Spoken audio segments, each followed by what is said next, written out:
श्रीमयारं तैलोस्यहारं नमोऽस्यासोऽसिद्धारं ऋमोरिं तारिं ऋमो सिद्धारं ऋमो आयरियाणं ऋमोच्छायाडं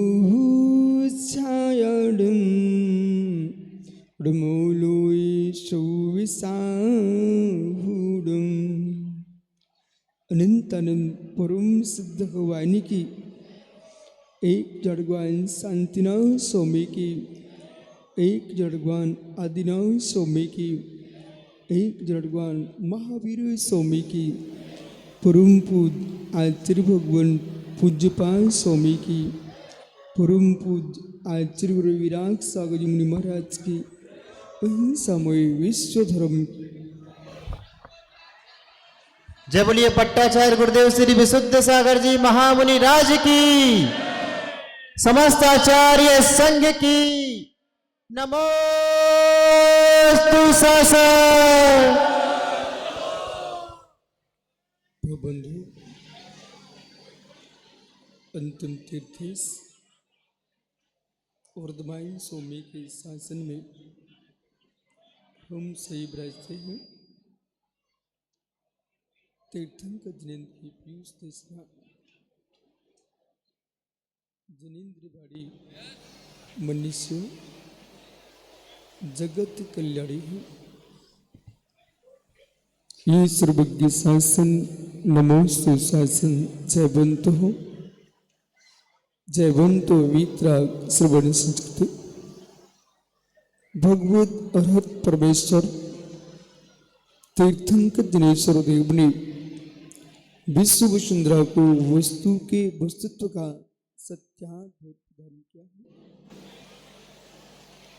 संपूर्ण विश्व को परम आनंद आह्लादप्रद यह क्षण आज सौधर्म मंदिर की सुधर्म सभा में भी यदि चर्चा चल रही होगी तो लोहर गांव के पंचरंग महोत्सव की चल रही होगी। छोटे से नगर में संपूर्ण नगरवासियों ने मिल करके जैन समाज संपूर्ण नगर और यहाँ के सरपंच जी 24 घंटे पास में रहे, शासन प्रशासन संगई मोदी परिवार और मित्र राठौर परिवार विनय भाई और महात्मा प्रवीण जी दुमदुमा, ये सब जिन लोगों की मानसिकता रहती है खर्च करने से क्या लाभ है, उन्हें क्या बोध है। डॉक्टरों के घर में खर्च करना आवश्यक नहीं है, जिन देव के चरणों में खर्च करोगे तो तुम बीमारी से बचोगे। ये पृथ्वीपुर के नवयुवा बैंड बजा रहे थे, दिव्य घोष, तो मित्र के शरीर से पसीना झर रहा था। लोग सोच रहे थे कितना बच्चे पसीना पसीना हो रहे हैं, पर जिन भक्ति में पसीना निकल गया शरीर के सारे कीटाणु बाहर हो गए। जितने लोग ताली बजा रहे हैं, अभी योगा में तुम जाते ताली बजाते मिलते, वहां तो शरीर के लिए बजा रहे थे, तुम यहाँ जिनेन्द्र के चरणों में बजा रहे हो। अपने आप योगा हो गया तुम्हारे आप के अंदर। ये आह्लाद सौधर्म में सोच रहा होगा हम तो सारा 12 करोड़ बादृत बजाए तब इतनी धुनी नहीं निकली, जबकि लोहर गांव की ताली में इतनी दम है कि इतनी धुनी निकल पड़ी है। आपके राजस्थान के बाजे बिल्लू भाई के वे दोनों हाथी कितने पुण्यात्मा जीव हैं। लगातार तीनों हाथी किसी जंगल में होते, हथनियों के पीछे घूम रहे होते। हे मित्र, कहीं दुनिया में होते तो डंडे खाते होते, आज यहाँ 3 लोग के नाक के रथ को खींच रहे हैं, यही भव्य जीव है। ये 3 हाथी और यहाँ बैठे हैं, कमलांकुर, महेश और ये आपके पंडित जी हरिशन जी और चौथा ध्वजा ले चल रहा राजेश भाई। ये सब विद्वान लोग, इन लोगों ने भी अपनी पूरी मेहनत की है। यानी यो आपकी भविष्य में हाथी पर या ना हो, आपको हाथी पर चलने वाले सौधर मंदिर के रूप में आप पहुंचो। क्योंकि प्रतिष्ठा शास्त्र में प्रतिष्ठाचार को ही सौधर्म कहा गया है। सभी सौधर्म ईशान सारे परिवार के लोगों ने मिलकर के ये महामहोत्सव और प्रातः 8 बजे की बेला में बिने भैया लोग उठ नहीं पाते, चारपाई से दातुन नहीं कर पाते हैं। वो संपूर्ण नगरवासी आसपास के टीकमगढ़ पृथ्वीपुर जहाँ जहाँ के लोग सब भक्त आके खड़े हो गए और पूरा नगर, कितनी माता बहनें धूप में खड़ी इंतजार ही कर रही थी प्रभु का रथ कब चले। यानी जो मंदिर नहीं पहुंच पाते हैं उनको भगवान के दर्शन हो जाए, इसका नाम गजरत महोत्सव है। जब तक ये दुमदुमा का भाई प्रवीण पैसे सजाता रहेगा तब तक वो मोदी संगई बन गया। ओहो ज्ञानियों, जीवन में कोटि कोटि द्रव्य का खर्च कर दो, संसार में कहीं पैसे लेके पहुंच जाइए, आपको फल मिल जाएंगे, खाना मिल जाएगा, वस्त्र आभूषण मिल जाएंगे, लेकिन मित्र पैसे के खर्च करने से शांति मिलने वाली नहीं है। शांति प्रभु के चरणों में ही मिलती है। ये कलयुग है, पंचम काल है।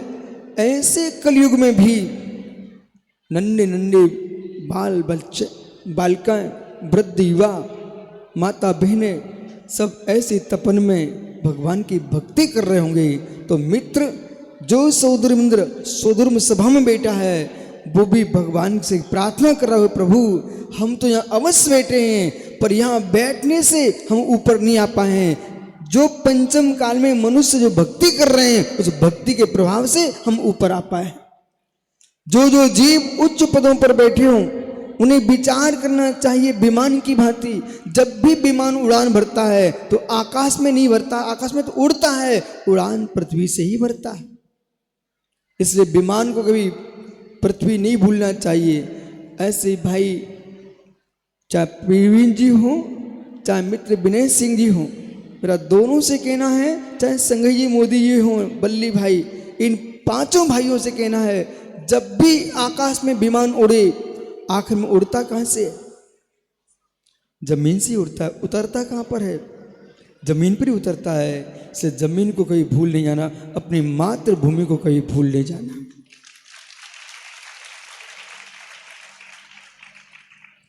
ये भाई भूरा खां के बेटे बल्ली भाई हैं। और जीवन में ध्यान रखना भाई, सारे मुहूर्त एक किनारे रख देना और जिसका मन खुश हो, चेहरा प्रसन्न हो, वही संसार सबसे बड़ा मुहूर्त है। ऐसे ही मुस्कुराते रहे। विद्वान, वैद्य, गुरु, सम्राट, इन लोगों को मुस्कुराते रहना चाहिए। यदि यही लोग चेहरा बना के बैठ गए ना तो दुनिया का क्या होगा। इसलिए भाई उन हाथियों को भी आशीर्वाद बोल देना जिन्होंने इस रथ को ऐसे तपन में खींच के लाए। वे हाथी भी समझ गए, वे पहचानने लगे मुझे, बोले चलो वही विशुद्ध सागर मिलने वाले हैं। आज सब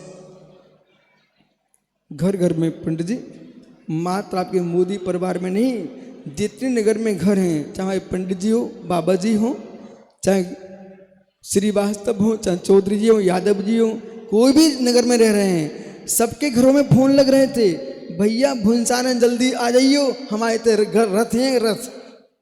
हो एक ऐसा महोत्सव बुंदेलखंड का, जैसे गोमटेश बाहुली का अभिषेक हो तो पूरे विश्व में चर्चा फैल जाती कि भगवान गोमटेश बाहुली का अभिषेक है। ऐसे बुंदेलखंड में पंचरणक हो तो पूरे नगर में आसपास में समाचार पहुंच जाते हैं कि हमारे गांव में रथ चल रहे हैं। आज का दिन इतिहास में मालूम कैसे लिखा जाता है? जिनके मोड़ी मोड़ा हुए होंगे ना, वे कहेंगे भैया लड़का को जन्म जब हुआ तो जब रथ चल रहे थे अपने गांव में। जिनकी बारात भी निकली होगी ना, कल एक बहुत बड़ी बारात निकल रही थी यहाँ पर, वे भी कहेंगे भैया जब शादी हुई थी, जब हमारे लोहर गांव में गजरत चल रहे थे। और मित्र जिनकी समाधि भी होगी तो उनके परिवार के लोग कहेंगे मालूम समाधि जब हुई थी जब लोहर गांव में रथ चल रहे थे। इसलिए अपने जीवन में और इन निर्गंत मुनियों को देखो, धूप में, तपती धूप में चल रहे हैं, मुस्कुरा रहे हैं। देखो यही तो आनंद है। लोग उन्ना ओढ़े ओढ़े नहीं हंस पाते हैं, ये मुर्दाज नंगे होके मुस्कुरा रहे हैं। ये तपस्या का फल है। सुनना भैया, दिल्ली जो खाली होते हैं वे ही मुस्कुरा पाते हैं। भरे बादल काले होते हैं, भरे बादल काले होते हैं, भरे मेघ काले होते हैं। जब मेघ बरस जाते हैं तो श्वेत हो जाते हैं। ऐसे जिनकी आकांक्षाएं, वासनाएं, इच्छाएं बरस चुकी हैं, वे श्वेत परिणाम हो चुके, मुस्कुराते रहते हैं।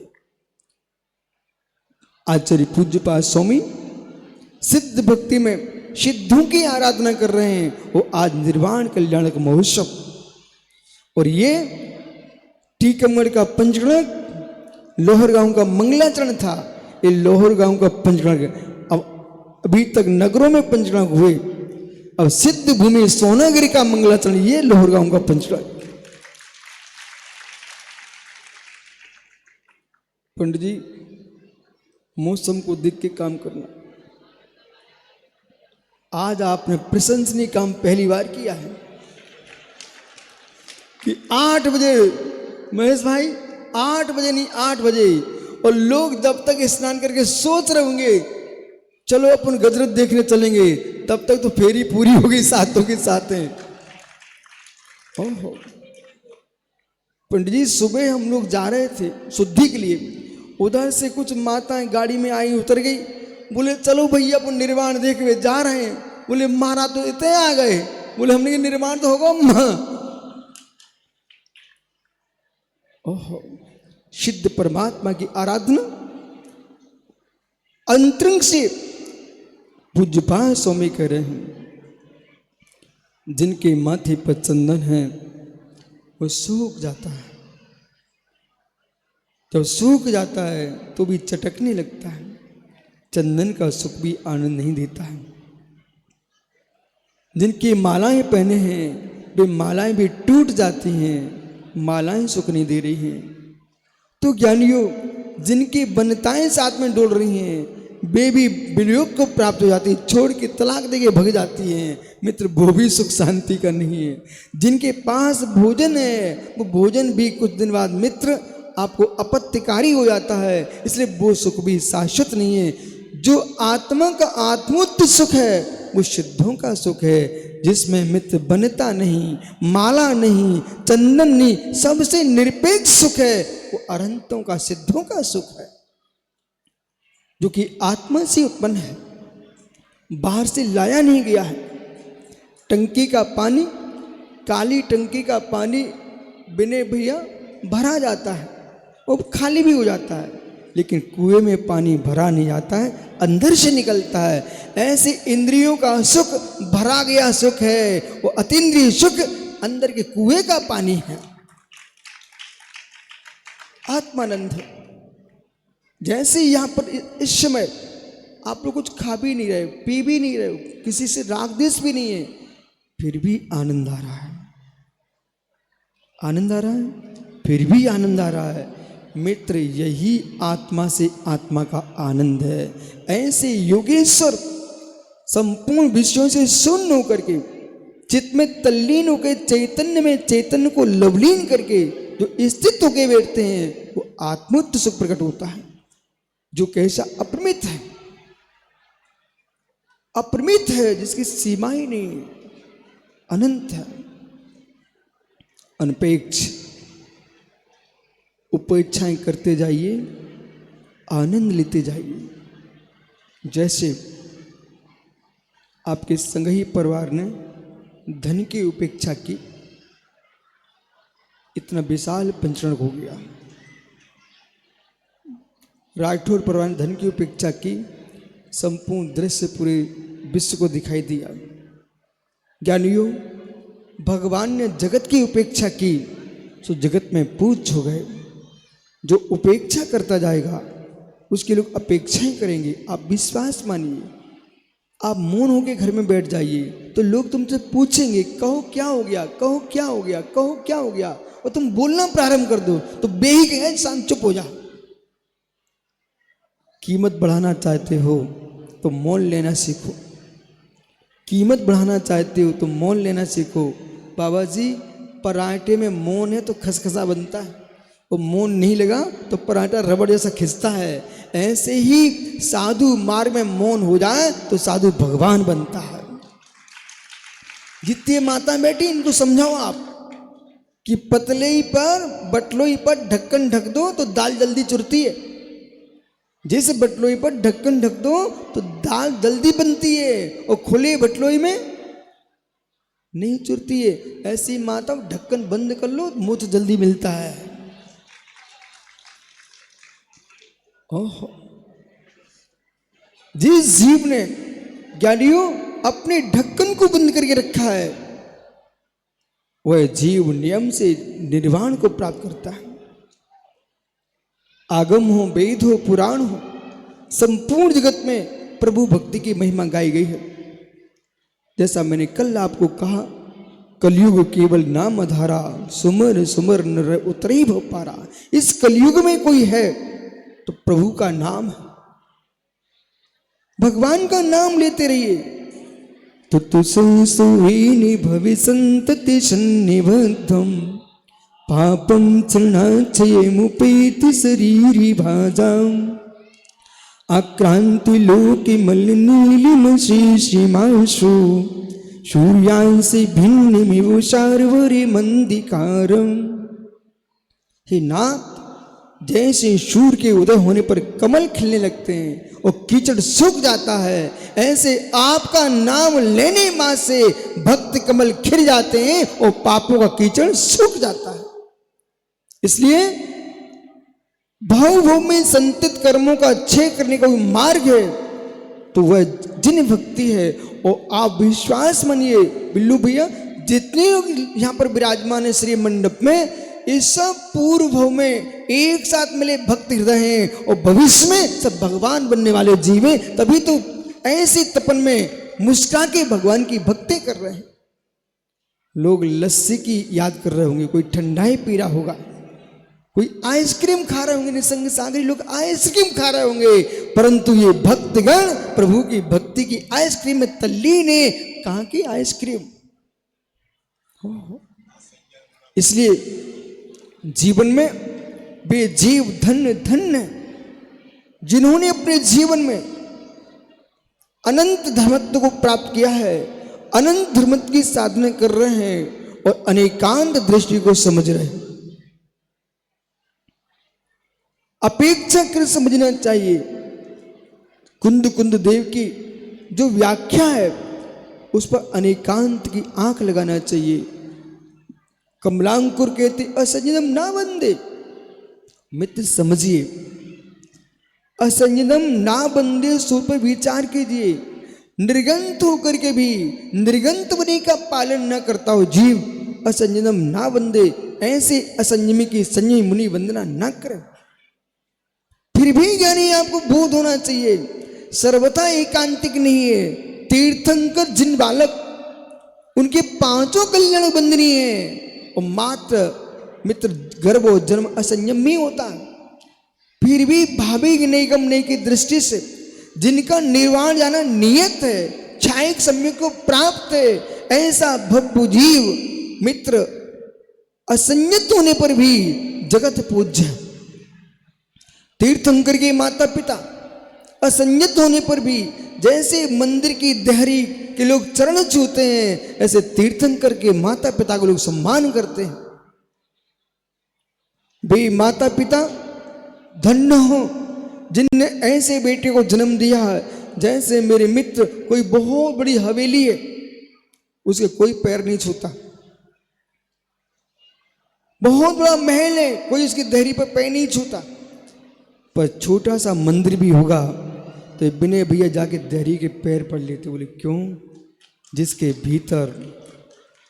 भीतर 3 लोक के नाथ विराजमान है, वो देहरी भी पूज्य है। जिस माँ के गर्भ में 3 लोक का नाथ पलता हो मित्र, वह देहरी भी, माँ की गोद भी पूज्य हो जाती है। ऐसे ज्ञानियों अब भी गजरत पर भगवान विराजमान थे, लोग देख रहे थे। बोले गुरुजी रथ की वंदना कर रहे हैं, कि हाथी की वंदना कर रहे हैं। मित्र, हाथी अलग हो गया, रथ अलग हो गया, हाथी अलग हो गया, रथ अलग हो गया, ज्वारी अलग होगी, कोई नमस्कार करने नहीं जा रहा। पर जब हाथी, रथ, ज्वारी और ऊपर बैठे 3 लोग के ना तीर्थंकर, तो मित्र और रथ को भी लोग प्रणाम कर रहे थे। बोले क्यों? जब तक सम्यक अलग, ज्ञान अलग, चारित्र अलग, इनकी कोई महिमा नहीं है। तो तीनों एक हो जाए तो रत्नात्र धर्म बनता है और निर्वाण का कारण बनता है। इसलिए एकत्व भाव होना चाहिए, एकत्व भाव होना चाहिए। इसलिए ज्ञानियों, जब भी तत्व की व्याख्या करो, स्वतंत्र वचनामृत में महेश पंडित दीमापुर, आपके इस प्रश्न की मैंने पूरी व्याख्या कर दी है। असंजनम ना बंदे की पूरी व्याख्या की है कि अनेकांश से कैसे समझना चाहिए, विवेक के साथ समझना चाहिए। और मित्र, बंद बंदनी भाव सम्यक के साथ ही होता है। बंद बंदनी भाव सम्यक के साथ, ज्ञान के साथ, चारित्र के साथ ही होता है। शेष जो है यथा योग के लायक हैं, जो यथा योग के लायक और यथा योग कीजिए। लेकिन पंच परमेष्टि के रूप में, भगवान के रूप में नव देवता में कोई पूज्य है तो पंच परमेष्टि ही है। इसमें कोई विकल्प की आवश्यकता नहीं है। लेकिन पंच परमेष्टि की पूज्यता को ग्रहण रखते हुए जो जीव जैसा है, आपने भी विनय आए उनका भी सम्मान किया, प्रवीण आए उनका भी सम्मान किया, अभी तुम बिल्लू भाई का भी सम्मान करने वाले हो। तो भाई हर व्यक्ति का सम्मान है यथा योग्य। क्या शब्द का ध्यान रखना? यथा योग्य। इसलिए यथा योग्य विद्वान है भैया मोदी जी, इन विद्वानों को ही आप सम्मान करने वाले हो। सबका सम्मान होता है, लेकिन श्रीफल वही होगा जो भगवान को चढ़ता है, श्रीफल वही होगा जो मुनियों को देते हैं, और वो श्रीफल वही है जो तुम्हारी लगुन में गया था, लेकिन मुनिराज के चरणों में चढ़ाने पर वो सेव मोक्ष फल देता है और लगुन में संसार का सुख मिलता है। इतना अंतर है। सम्माननीय को सम्माननीय के रूप में देखिए, बंदनी को बंदनी के रूप में देखिए, और पूजनी को पूजनी के रूप में देखिए। और मित्र, निश्चय नहीं से बंद बंधक भाव का अभाव है। विभाग से पंच प्रविष्टि पूजनीय है और सर्वथा वस्त्रधारी अबंदनी है, ऐसा कहना अज्ञानता है। सर्वथा नहीं कहना ऐसा। क्यों? तीर्थंकर का जन्म कल्याणक वस्त्रधारी ही होता है, और सौदर में इंद्र छाया संबंध दृष्टि उनकी आराधना करता है। इसलिए जो भी व्यक्ति बोले, चाहे वे दीक्षित ज्ञानी हो, अदीक्षित ज्ञानी हो, श्रवण श्रवणीय हो, चाहे विद्वान हो, चाहे सामान्य ग्रस्त हो, एकांत की भाषा सुनकर बेटा मिथ्यात्व में गिर मत जाना।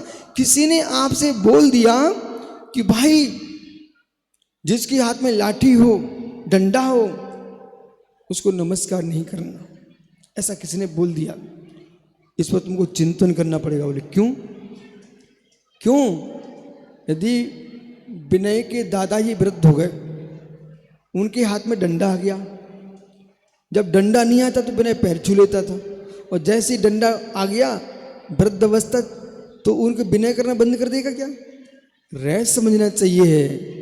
चक्रवर्ती के हाथ में चक्रतन होता है, छायक समय दृष्टि होता है, क्या लोग उसका अभिवादन नहीं करेंगे? करेंगे।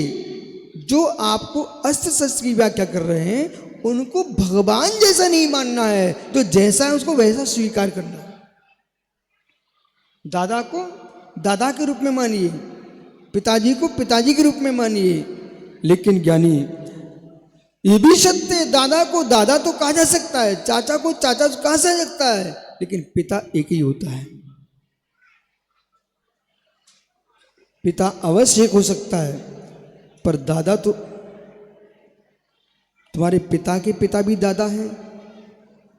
तो मित्र, तुम्हारे पिता के पिता भी दादा हैं, लेकिन उनके भाई भी दादा ही संज्ञा को प्राप्त है।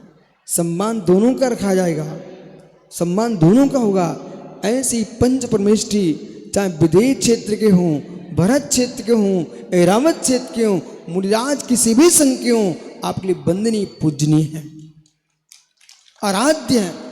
साधु रमो लोए शब्द साहुरम, क्योंकि एक महामंत्र नमोकार ऐसा मंत्र जिसने विश्व में एक अखंडता का पाठ सिखाया। संसार में कोटि कोटि मंत्र, 84 लाख मंत्र हैं। कितने मंत्र? 84 लाख मंत्र हैं। और 84 लाख मंत्रों का महामंत्र कोई सम्राट, उसका नाम नमोकार मंत्र है। श्री राम भूमि में जब भूमि पूजन हुआ तो उसमें प्रशस्ति में नमोकार मंत्र लिख के रखा गया। बोले क्यों? सर्वाधिक बीजाक्षर 58 मात्रा 35 अक्षर, इससे बड़ा कोई मंत्र में है ही नहीं। अब इस मंत्र की महिमा देखिए आप। कमलांकुर, जो जीव हमारे देश में खंड खंड की बात करे उसे समझाना गई सबसे तो नमोकार मंत्र सीखो और महामंत्र नमोकार की आराधना करना सीखो। बिना महामंत्र नमोकार प्रवीण सीखो। जगत में एक एक मंत्र में एक एक देव की आराधना है। ओम ह्रीं श्री आदिनाथ जनिंद्राय नमः, उसमें आदिनाथ की माला मात्र। वासुदेवाय नमः, शिवाय नमः, कृष्णाय नमः, सब में एक एक की आराधना है। नमोकार मंत्र क्या कह रहा है? नमो लोये सौ अरिहंताड़म, नमो लोये सौ सिद्धाड़म, नमो लोये सौ आर्याड़म, नमो लोये सौ वज्जायाड़म, नमो लोये सौ साहुड़म। आप प्रश्न कर सकते हो, नमो लोये शब्द तो मात्र साधु में लिखा हुआ है, आपने तो सब में लगा दिया। मित्र, दहली दीपक, दहली दीपक, अंत दीपक, मध्य दीपक, आदि दीपक, यदि इस मंडप में तुम्हें प्रकाश करना है और उस गेट पर तुम हैलोजन जला दो, देहरी पर जले वहां गेट पर, तो बाहर भी प्रकाश जाएगा, भीतर भी आएगा। ये नमो लोय अंत दीपक है। जैसा हमने नमो लोय शब्द में लोय शब्द जोड़ के रखा है, ऐसा अरहंत में भी लगाना है, सिद्ध में, आत्मा, सब में लगाना है। तो लोकवर्ती अर्थ क्या होगा? लोकवर्ती, किसी का नाम नहीं इसमें। इसमें राम भी आ गए, हनुमान भी आ गए, महावीर स्वामी आ गए, पारसनाथ आ गए।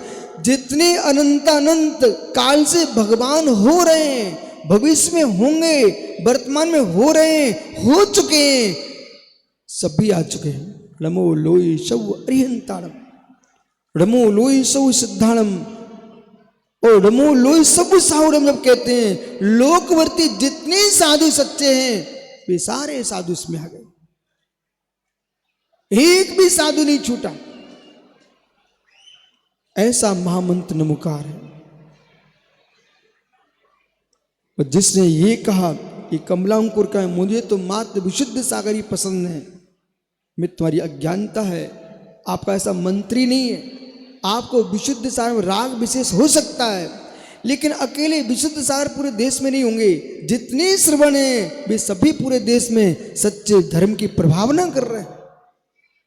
ऐसा भाव तुम्हारे मस्तिष्क में होगा तभी जिन साधन प्रभावना करेंगे। कितने विद्वान प्रतिष्ठाचार हैं मित्र, कितने प्रतिष्ठाचार हैं, सभी अपनी अपनी योग्यता से प्रतिष्ठाएं करा रहे हैं। यहाँ पर हरिशंजी पंडित ने, महेश ने, आपकी कमलांकुर ने, राजेश ने और विद्वान सब ने मिलकर के इतना सुंदर प्रतिष्ठा महोत्सव किया है। मित्र एक भैया भी कह रहे थे, गुरुजी न किसी का सिर दर्द किया न किसी की सीख उठी है, यही चमत्कार है। और आपके पृथ्वीवर के इन युवाओं ने और सकल समाज ने मिलकर के, महेश भैया, अल्ली, ये पृथ्वीवर समाज की बार बार प्रशंसा करना, वो दुमा के श्रेयांश बढ़ोत की भी कर देना।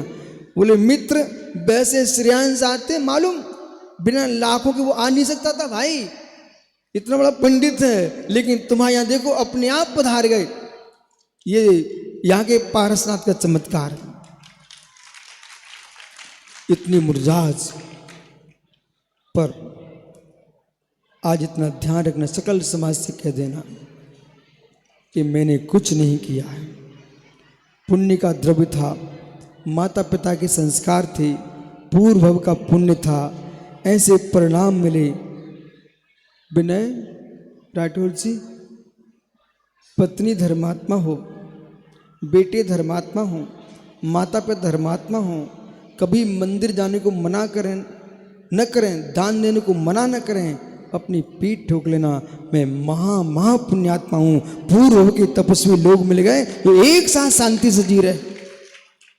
ये तो छोटा भाई कहते थे क्यों खर्च कर रहे हो, मजला कहते क्यों खर्च कर रहे हो। सबके परिणाम एक से होना कितना दुर्लभ कठिन है। और जब कोई व्यक्ति ऐसा कहे कि नहीं मंदिर नहीं जाइए, दान मत दीजिए, हम नहीं साथ में होंगे, तो धीरे से क्या बोलना अल्ली ऐसे आदमी से, ओ हो, मुझे बहुत अच्छा लगता है, मुझे नहीं मालूम वो गुरुवीला कितना अच्छा है। क्या सुना? वो गुरुवीला कितना अच्छा है कि गोबर के पिंड बना करके एक साथ 4-4, 5-5 लग करके वो अपने पैरों से ढकेलते ढकेलते गोबर को ढकेल के ले जाते गोला बना करके। वे गुरुवीले कितने अच्छे हैं। किनसे? जो भगवान के रथ की मना करें उनसे गुरुवीले अच्छे हैं। और जो मेरे मित्र भगवान के रथ को चलाने के लिए एक साथ खड़े हो जाएं तो यूं कहना हम सौधर्म से भी बड़े हैं।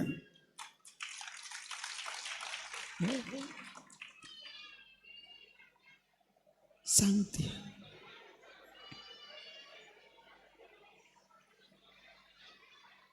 सौधर्मेंद्र कौन था? छोटा कि बड़ा है? तुमसे छोटा था, आपसे बड़े थे। देखो बिना बड़े भाई को छोटे भाई ने सौधर्मेंद्र बना दिया। बड़ा चाहता कि छोटा चाहता मैं बन जाऊंगा। तुमने भैया बहुत अच्छा किया, एक इतिहास बना के रखा है। एक भाई अभी सुब्रत सागर ने बताया कि बड़े भाई की प्रशंसा में छोटा भाई क्या बोला। बड़े भाई के लिए छोटा भाई क्या कह रहा था मालूम? जितने देश में भैया से वो ध्यान से सुनो, भाई हो तो लक्ष्मण जैसा हो, भाई हो तो कैसा? लक्ष्मण जैसा। जंगल में वनवास राम को मिला था कि लक्ष्मण को? बोलिए ना, राम को। पर लक्ष्मण हर अवस्था में साथ दे रहे थे। मित्र, बड़ा भाई का साथ छोटा भाई दे। इतिहास साक्षी है कि मित्र लक्ष्मण जैसा भाई प्रेम सारे विश्व में हो। तो टीकमगढ़ के भैया कह रहा था, छोटा भाई बोले गुरुजी हमारा भाई तो भगवान है, उसके बिना मैं रह नहीं सकता।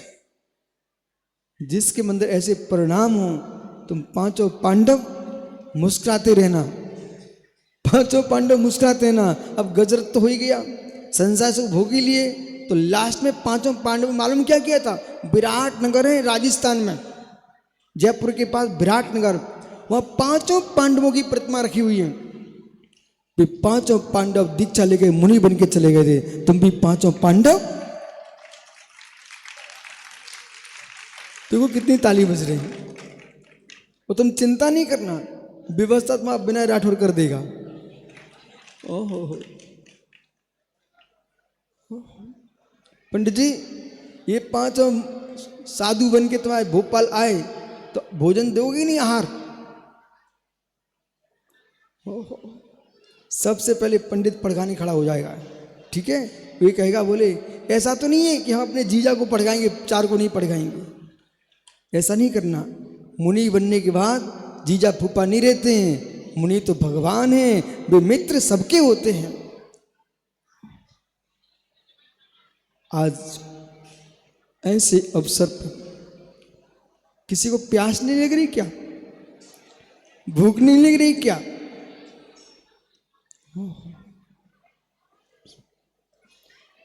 मैं जान के पूछ रहा हूं, इसलिए पूछ रहा हूं, कभी कभी इन देश के युवाओं को, वृद्धों को, हमारे बाबा जी के मन में विकल्प आ सकता। बोले गुरुजी एक बात समझ में नहीं आती है, सारे लोग भूख प्यास चिल्लाते हैं, जगत के भोगों की ओर दौड़ते हैं, और ये युवा मुर्जात कैसे आंगन में जैसे बच्चा नंगा घूमता रहता है, ये पृथ्वी पर घूम रहे हैं। ऐसा कैसे हो सकता है? तो मित्र ऐसे हो सकता है जैसे आज आपको धूप में धूप नहीं लग रही है और प्यास नहीं लग रही है, भूख नहीं लग रही है। बोले क्यों?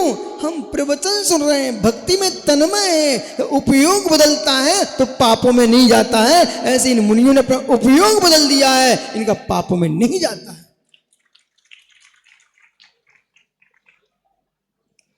वस्त्र नहीं, बल नहीं, वीर नहीं, ये कोई काम के नहीं है, उपयोग की धारा काम की। इसलिए किसी को नहीं बदलना चाहिए, किसी को नहीं बदलना चाहिए। बदल सको पूरा पुरुषार्थ लगा दीजिए अपने उपयोग के बदलने में। भाई खड़ा हो जाना। वो सफेद कपड़े वाला, अरे तू ही भाई, दूसरे को देख रहा है। बेटा आंखें हैं कि नहीं? आंखें हैं? पीछे देखो, कौन दिख रहा है? हैं? कौन दिखा? भीड़ में कौन दिखा? कोई नहीं दिख रहा। माताएं दिख रही हैं? इधर देखो, कौन दिख रहा?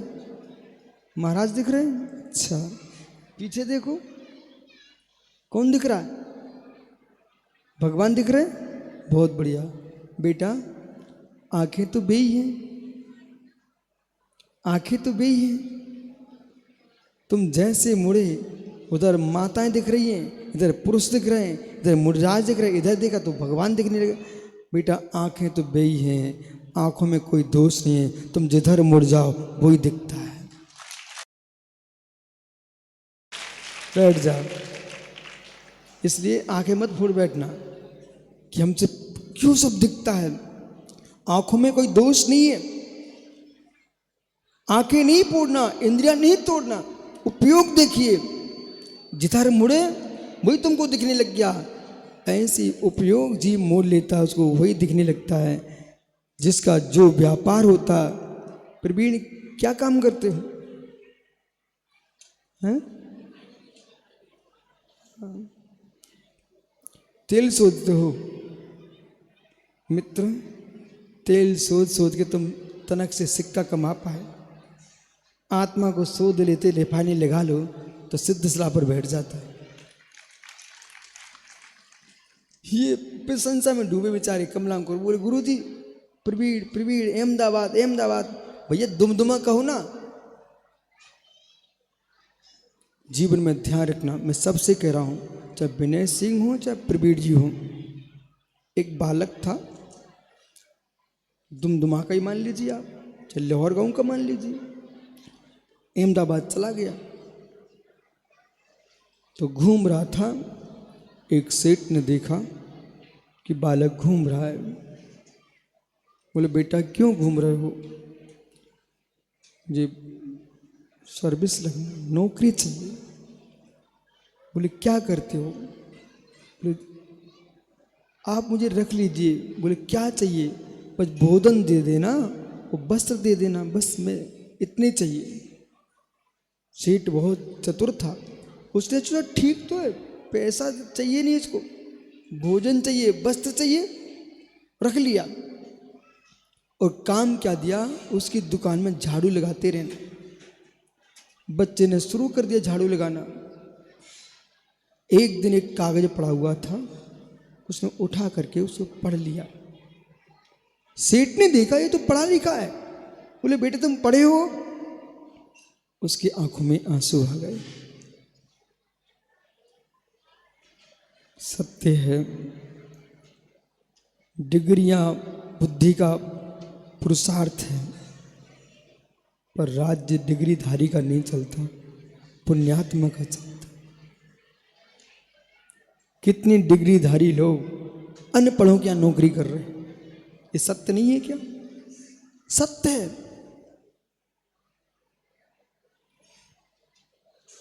एमए बीए सीए डिग्रीधारी चाय बेचने वाले के नीचे सब बैठते हैं।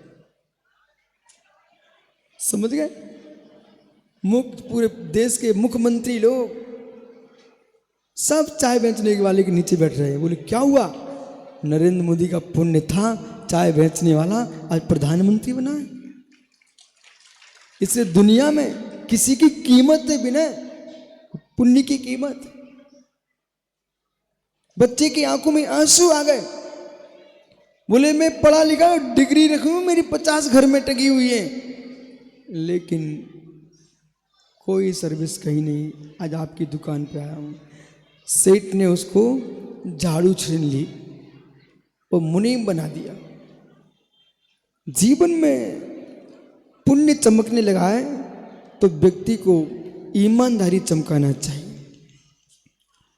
कभी स्वप्न में भी किसी का विश्वासघात नहीं करना, और विश्वासघाती से बड़ा कोई विश्व में पापी नहीं होता।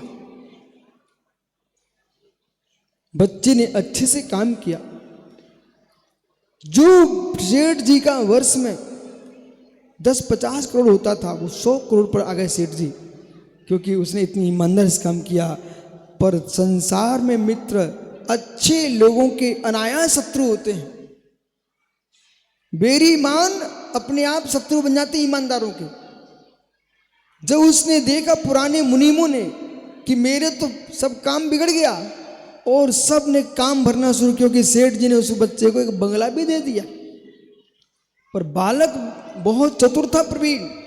उसने क्या किया? वो समझदार बच्चा था।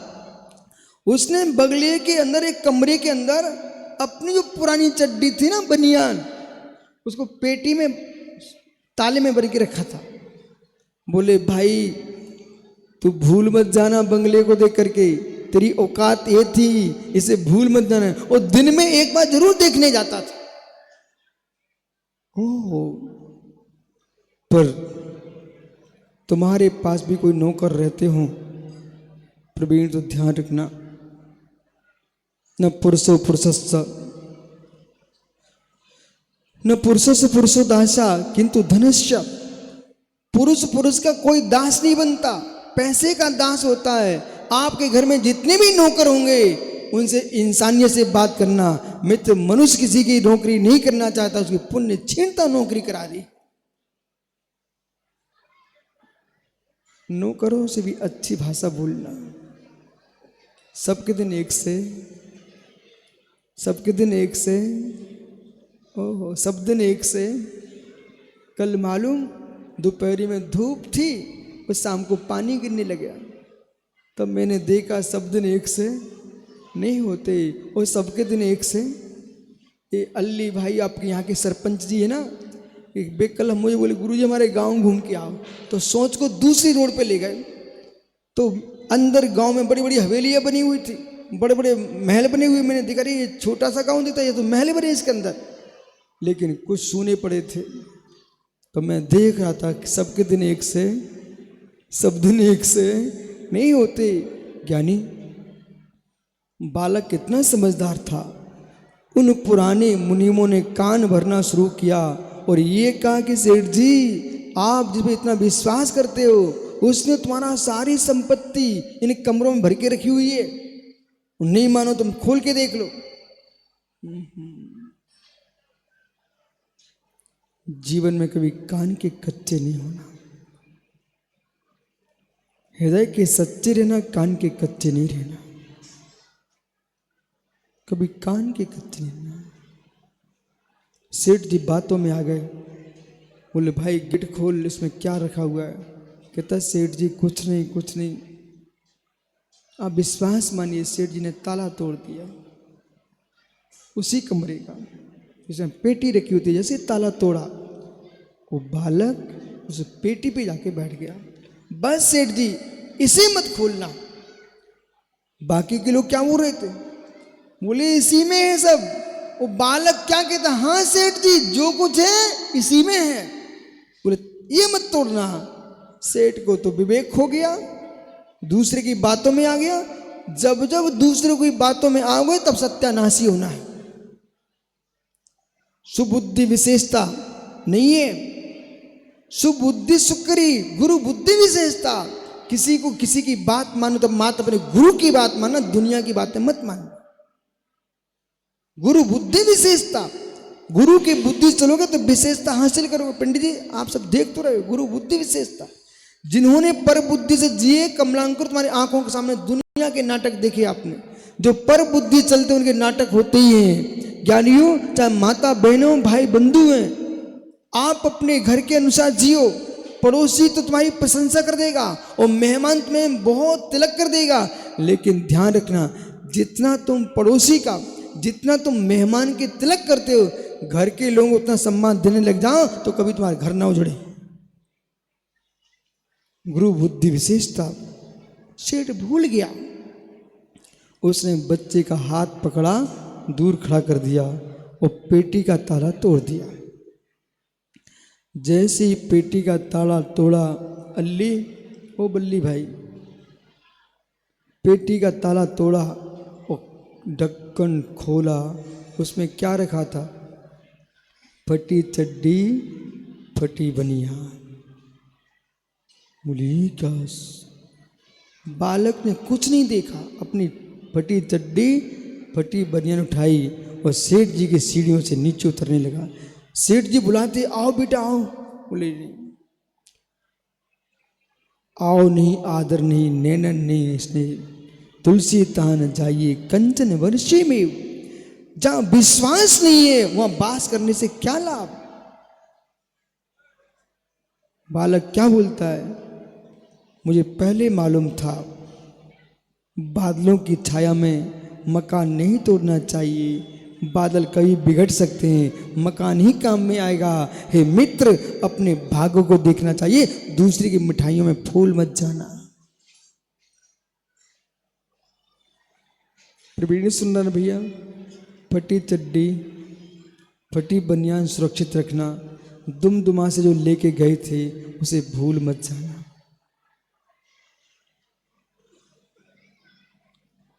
अहमदाबाद में रहकर गुजरात में मित्र फुल्की खाने को मिल सकती है, पर कड़ी लचका इतना ही मिले।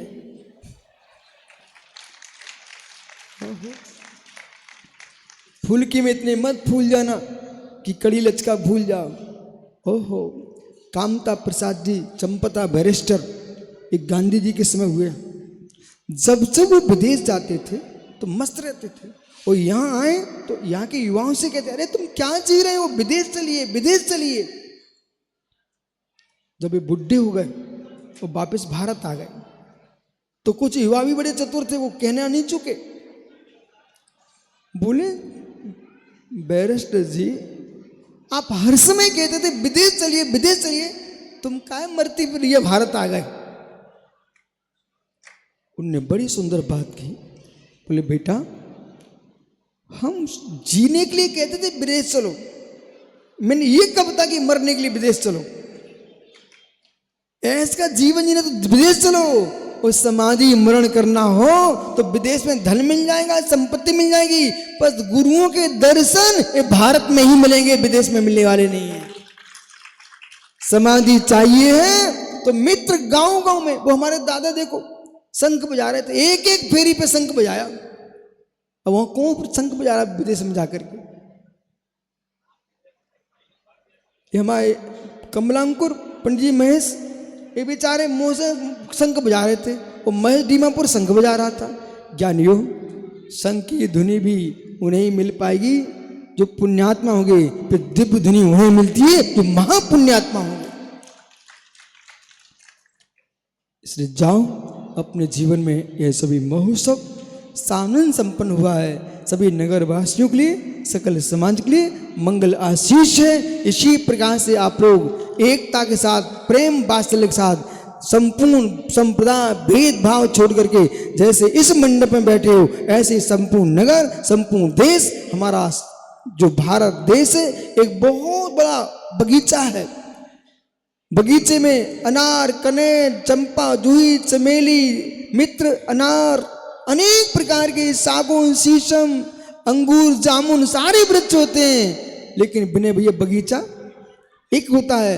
ऐसे ये भारत ऐसा देश है, अनेक संप्रदाय यहाँ रहते हैं, अनेक पंथ परंपराएं, फिर हमारा भारत देश अखंड एक है। दुनिया के लोग चमत्कार करते हैं, सोचते हैं तुम्हारे देश में विश्व में एक एक देश की एक एक भाषा है। भारत देश जहां मालूम 700 लघु भाषा है, 18 मां भाषा है, जहां मित्र तमिल मिलेगी, तेलुगु मिलेगी, कन्नड़ी मिलेगी, मराठी मिलेगी, बुंदेलखंडी, बघेलखंडी, अनेक भाषाओं का देश है। फिर भी हमारा भारत एक है। क्यों है ऐसा? नारायण, तीर्थंकर, बलभद्र, नारद, रुद्र जैसे महापुरुषों ने यहां जन्म लिया हो। बताइए कौन से तीर्थंकर जन्म पाकिस्तान वो अमेरिका में हुआ हो? राम का जन्म कहां हुआ? 24 तीर्थंकर का नियम है, अयोध्या में ही जन्म होता है। श्री राम के जन्म के पहले वहां मुनिसुब्रत, आदिनाथ आदि तीर्थंकरों का मित्र महा तीर्थंकरों जन्म हो चुका था। ऐसी वह अयोध्या शाश्वत भूमि है। जब भी सृष्टि का समापन होगा, प्रलय होगा, तो सब विश्व नष्ट हो जाएगा। 2 स्थान बचते हैं, एक का नाम अयोध्या, दूसरे का नाम सम्मेशकर। प्रलय में सब समाप्त होता है। अयोध्या में स्वस्तिक का चिन्ह रहता है और सम्मेशकर में स्वस्तिक का चिन्ह रहता है। जब पुनः सृष्टि का संचार होगा तो इन दोनों स्थानों पर ही अयोध्या के स्थान अयोध्या की रचना होती है और सम्मेशकर के स्थान पर सम्मेशकर की रचना होती है। यही शाश्वत भूमियां है। इसलिए मालूम, जब खनन हुआ ना राम जन्मभूमि का उसमें अनेक जैन प्रतिमाएं निकली, भगवान तीर्थंकरों की प्रतिमा निकली। रामलला के मंदिर में भी तीर्थंकरों की प्रतिमा निकली। तब मोदी जी बोले और योगी जी बोले, भूमि ऋषभ देव की भूमि, राम की भूमि। इसलिए ज्ञानियों, सरजू का जो तट है वो संतों का तट है, भगवंतों का तट है। और पूरे देश में, सारे विश्व में कहीं भी चले जाइए, लोग आपको वैज्ञानिक दे देंगे, लोग आपको वैज्ञानिक दे देंगे, लेकिन साधु देने के लिए कहीं मिले तो भारत देश ही मिलेगा। आज विनय भैया, मैंने पूरे देश में भ्रमण किया। मंदिरों में पुजारी सब बुंदेलखंड के में, चाहे दिल्ली हो, बंबई हो, बुंदेलखंड के।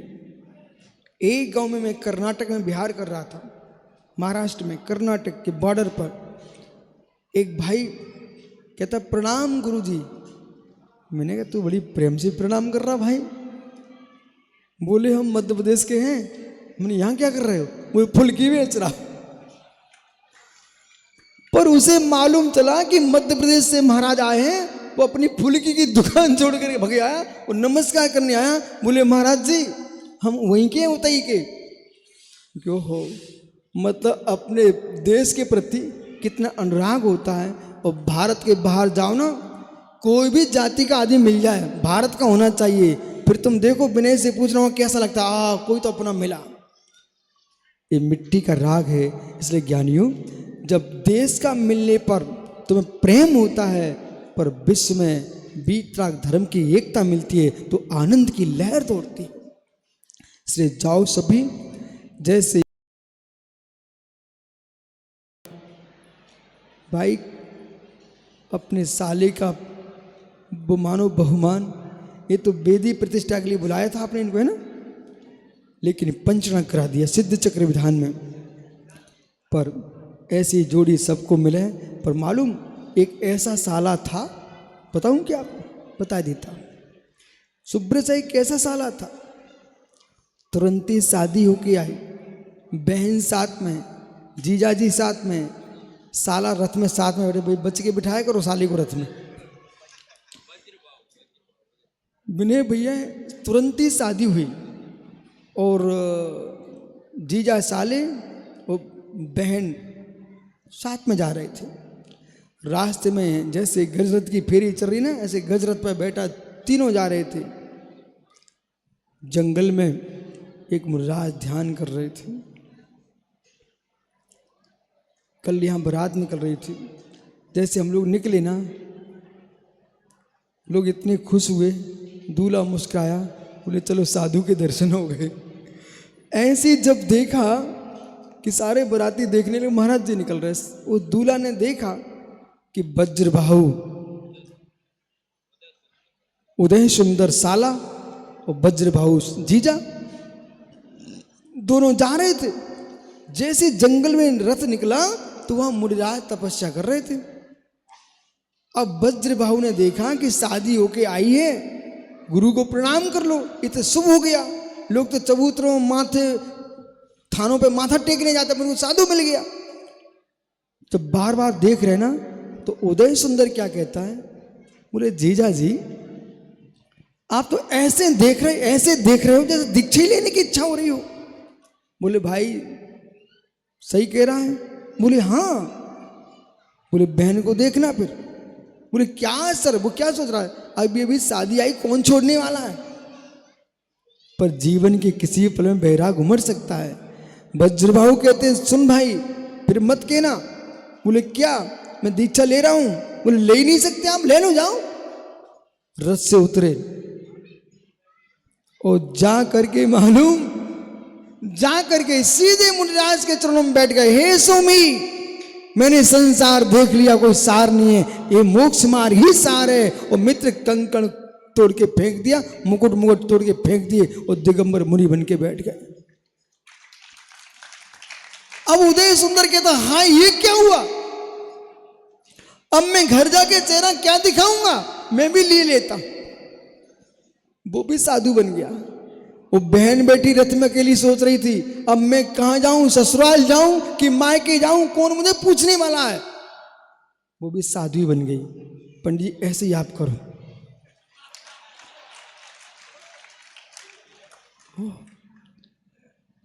एक इतिहास बन जाएगा। मालूम कि ऐसा गजरत हुआ था लाहौर गांव में कि जजमान और पुरोहित दोनों ने दीक्षा ले लिए।